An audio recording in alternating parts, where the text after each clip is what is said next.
Hoje vou explicar um filme de fantasia sul-coreano chamado Vanishing Time. A Boy que regressou. Spoilers à frente. Atenção e cuidado.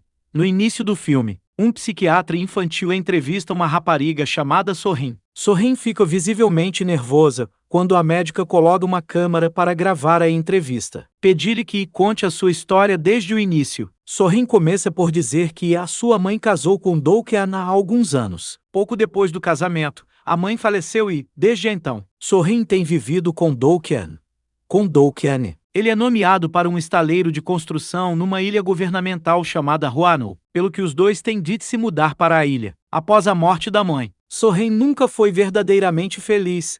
Não fala muito e não gosta do padrasto. É matriculada numa nova escola na ilha, onde tem a oportunidade de fazer muitos amigos, mas mesmo assim prefere ficar sozinha. O padrasto tem de trabalhar durante a noite como chefe de um estaleiro de construção de um túnel, por causa das explosões que ocorrem durante a construção. Os habitantes da ilha estão proibidos de entrar na zona de construção. Uma noite, Sorin consulta o seu telemóvel e lê comentários no seu blog sobre um buraco de minhoca. Quando a sua mãe morreu, Sorin quis fugir do mundo e, enquanto pesquisava formas de o fazer, começou a interessar-se por buracos de minhoca, seres sobrenaturais, ela conversa com pessoas na internet sobre esses assuntos, mesmo no computador da escola. Acidentalmente, deixa o computador aberto, o que permite que os colegas leiam os seus comentários e gozem com ela. Ao regressar à casa, Sorin conhece um rapaz chamado Sun-min, que vive num orfanato. Sun-min apresenta-se e tenta fazer amizade com Sorin,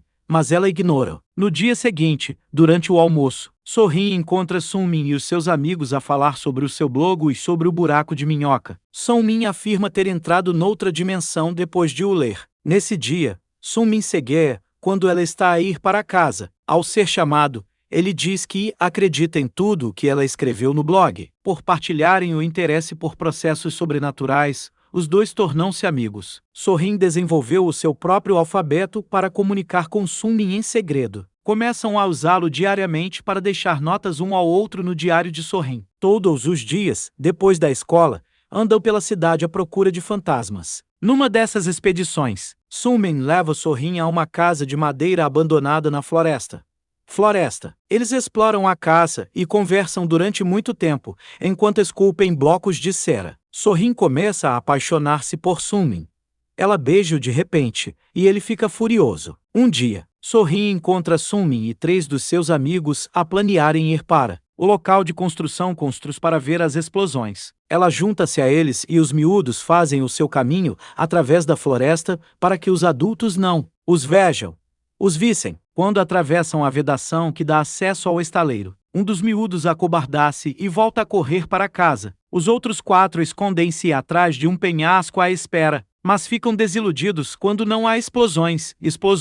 Enquanto caminham pela selva, deparam-se com uma pequena gruta, decidem explorá-la e entram uns atrás dos outros. Por fim, deparam-se com uma substância brilhante submersa em água no fundo da caverna da gruta. Sorin supõe que se trata de um meteoroide. Sun-min encarrega-se de mergulhar na água e trazer a substância para fora. Ao ser trazida para fora do túnel, a coisa para de brilhar.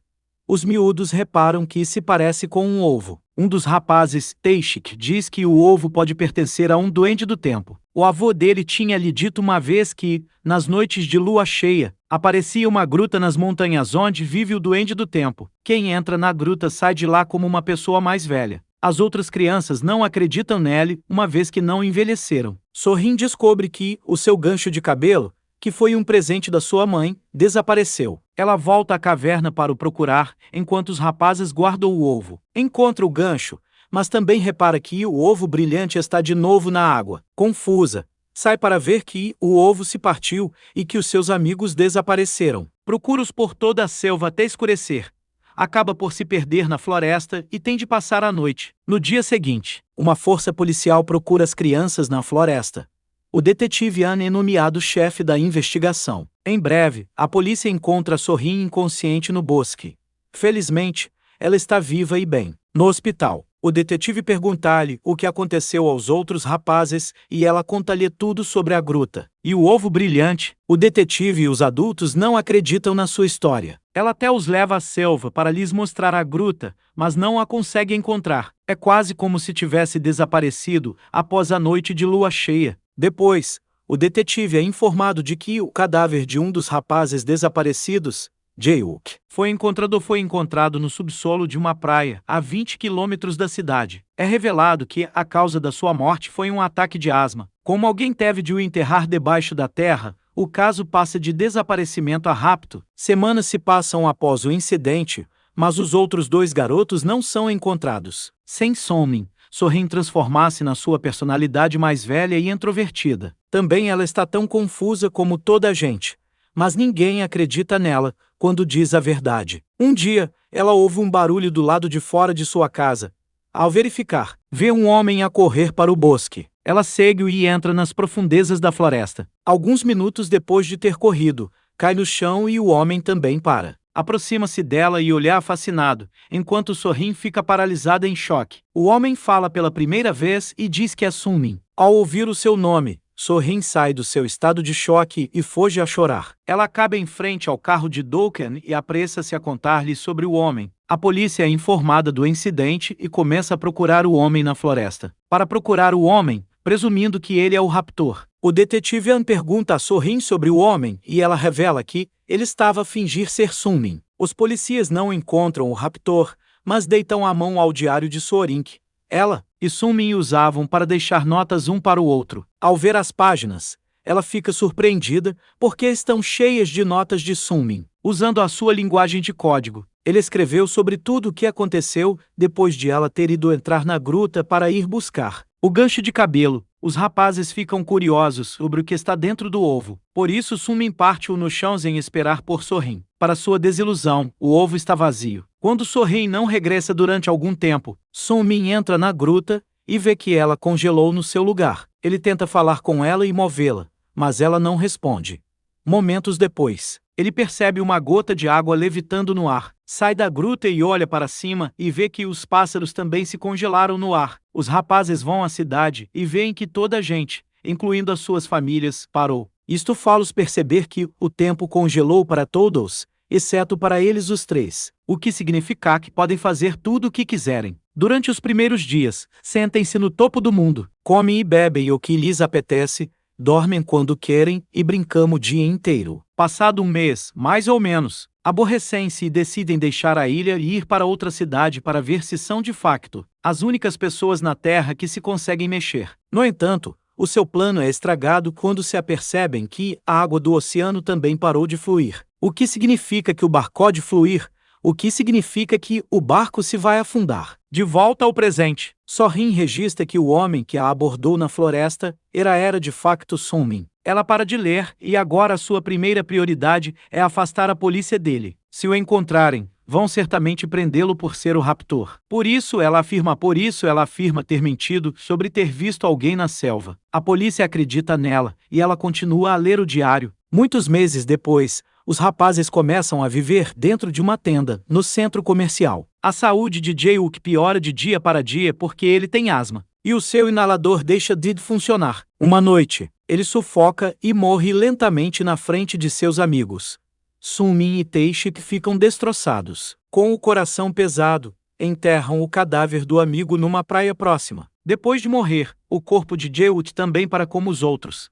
Passam 5 anos, mas o mundo continua o mesmo. Os rapazes tornaram-se adolescentes. Apesar de terem vivido isolados durante tantos anos, ainda têm esperança de que um dia o mundo voltará ao normal. Sunmin acredita que, quando fizerem 20 anos, o seu tempo irá recomeçar. Eles roubam um pouco de dinheiro de todos para ficarem ricos quando isso acontecer. No entanto, mesmo quando fazem 20 anos, nada muda. Começam lentamente a perder a esperança e passam a viver na casa de madeira na selva. Um dia, o isolamento leva a melhor sobre Sunmin, ele grita e berra para que tudo pare. Tae-shik assiste a isso de longe e perde toda a esperança. Alguns dias depois, Sunmin repara que a forma da lua está a mudar, o que significa que o mundo está prestes a ser retomado. Ele vai à procura de Tae-shik, mas não o encontra em lado nenhum. procura por toda a ilha e acaba por chegar ao último penhasco. Lá, ele descobre as roupas de Taishik no chão e percebe que seu amigo está morto. Como último recurso, ele também salta atrás de Taishik.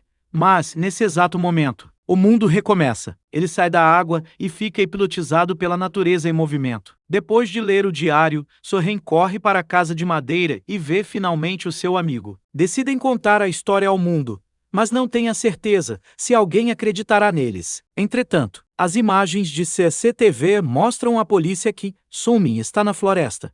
Eles acreditam que ele é o raptor. À noite, Sunmin vai ao quarto de Sorin para obter apoio emocional. Como viveu sozinho durante muito tempo, tem medo de se magoar a si próprio ou para se livrar da dor. No dia seguinte, os pais de Taishik chegam ao local de construção e culpam Do-kyeon pelo desaparecimento do filho. Pelo desaparecimento do seu filho, acreditam que a explosão no local matou o seu filho e Sorin está a inventar histórias fictícias para salvar o padrasto. Enquanto isso, Sorin e Sunmin vão ao orfanato onde Sunmin costumava ficar. Sorin explica tudo ao diretor e sai para chamar Sunmin. No entanto, ela é arrastada pelo pai logo em seguida. Sunmin aproxima-se da diretora, que parece uma mãe, e conta-lhe tudo o que costumava fazer quando era miúdo. Ela fica chocada, mas continua a não acreditar nele. Do-kyeon tranca Sorin no seu quarto à noite, mas Sunmin entra pela porta das traseiras e liberta. Eles fogem da casa para decidir o que fazer a seguir. Sorin lembra-se de ter visto um segundo ovo. Na gruta, ela sugere que use o ovo e volte como adulta para provar aos outros que Sunmin é inocente. No entanto, Sunmin é contra a ideia porque ele sabe como é difícil viver isolado. Ele prefere ser nomeado raptor do que deixá-la passar pelo que ele sentiu nos últimos anos. Do-kyeon vê que a sua filha está desaparecida e pensa que ela foi para a casa de madeira depois de encontrar uma fotografia dela e de Sunmin no seu telemóvel. Ele vai até lá à noite, ataca Sunmin e tenta levar Sorin de volta para casa, mas Sunmin derruba-o e foge com ela. No dia seguinte, a polícia investiga a casa de madeira e acredita que o raptor está a manipular Sorin, fazendo-a acreditar que ele é Sunmin. A notícia sobre o desaparecimento de Sorin aparece na TV e a polícia logo encontra os dois. Segue-se uma perseguição entre eles e a polícia quando Sorin se entrega para salvar Sunmin. Antes de se separar, pedir que se encontre com ela na gruta. O detetive An tenta fazer Sorin compreender que o raptor lhe está a mentir, mas ela não acredita nele. Inventa uma desculpa de que quer ir à casa de banho e foge para a gruta. Ela traz o ovo brilhante e entrega-o a Sunmin, mas ele recusa-se a devolvê-lo porque não quer que ela o use. Ele está prestes a entregar-se e a assumir a culpa pela morte dos seus amigos. Foge para a floresta enquanto Sorin o segue. Ao mesmo tempo, a polícia chega e persegue-o. Param no final de um penhasco. Um agente agarra Sunmin e empurra Sorin do penhasco. O detetive ajuda Sorin, mas acaba por se pendurar no penhasco com ela. Sunmin tenta salvá-los, mas antes que ele consiga, os dois caem. Para o salvar, Sunmin parte novamente o ovo e para o tempo. Quando Sorin acorda alguns segundos depois, está numa praia com o detetive. Ela percebe o que Sunmin acabou de fazer. Embora tenha sido apenas um momento para ela, para Sunmin deve ter sido outra década. Ela é então levada de volta para casa. Enquanto janta, pede desculpa ao pai por tudo o que fez e chama-lhe pai pela primeira vez. O detetive chega para perguntar como sobreviveram à queda. Sorin não responde, mas ele descobre que ela estava a dizer a verdade este tempo todo. Ele sugere que ela faça uma declaração falsa aos media e diga que o raptor a manipulou. O raptor a tinha manipulado. Desta forma, as pessoas que a acusam de ter morto seus amigos, juntamente com o raptor, provarão que estão erradas. Sorin acaba finalmente de contar a sua história ao psiquiatra. Ela fica atônita depois de ouvir tudo e quer escrever um livro sobre o assunto. Alguns meses mais tarde, Sorin muda-se para outra cidade para frequentar o liceu. Antes de partir, encontra-se com o psiquiatra que lhe dá o livro que agora foi publicado. A caminho do ferry, Sorin vê Sunmin pela janela do carro e corre ao seu encontro, mas não encontra ninguém. Algum tempo depois, os dois encontram-se no convés. O filme termina quando eles se olham fixamente. Subscreve para veres mais vídeos como este. Ativa a notificação e deixa um like para ajudar o canal. Obrigado por veres.